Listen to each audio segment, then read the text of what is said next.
काल आपल्या देशामध्ये एक खूप मोठी घटना घडलेली आहे। सर्वोच्च न्यायालयाचे सन्माननीय न्यायमूर्ती सरन्यायाधीश गवई साहेब यांच्या कोर्टामध्ये एक ॲडव्होकेट राकेश किशोर नावाचे व्यक्ती हे गेले आणि त्यांचं कुठलं काम नसताना तिथे गेल्यानंतर त्यांनी त्यांच्याकडे जुता काढून फेकवण्याचा प्रयत्न जो केलेला आहे तो खरोखरच अशोभनीय आहे। हे जे कृत्य एखाद्या साध्या माणसाच्या हातून घडलं असं तर आपण समजू शकलो असतो मित्रांनो, परंतु एका वकिलाने हे जे कृत्य केलेलं आहे याचा अर्थ असा आहे की हे जाणून बुजून हेतुपुरस्सर कार्य केल्याचं दिसतंय। आणि याच्या मागे कोण आहे, हा एक माथे फिरून असून याच्या मागे अजून कोण आहे, याला कोण अजून सहकार्य करत आहे त्याचं ते सुद्धा आपल्याला शोधणं आवश्यक आहे। याची इन्क्वायरी झाली पाहिजे मित्रांनो। एवढं मोठं हा प्रकार घडला असताना सुद्धा आपल्या गवई साहेबांनी त्या माणसाला माफ केलं आणि म्हटलं की आपल्याला पुढील कारवाई करायची आहे, कारण की याच्या अशा काही अनास्था बसणाऱ्या लोकांसाठी आम्ही घाबरणार नाही। आणि त्यांनी काम केलं, त्याच्यामुळे त्यांचं वालं जे काम आहे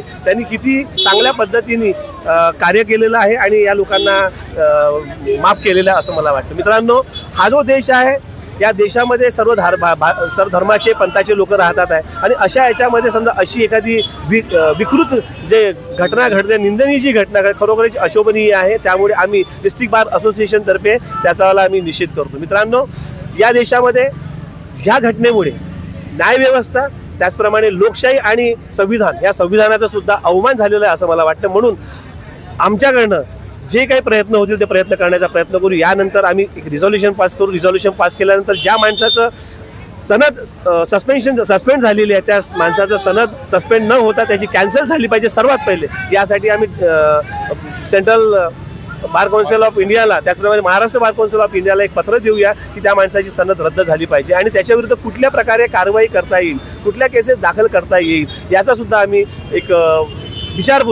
विचार सर्वांनी मते आम्ही कमिटीने निर्णय पास करूया आणि त्यानंतर कुठली कारवाई करायची त्याबद्दल आम्ही त्याच्याविरुद्ध कार्यवाही करण्याचा प्रयत्न करू।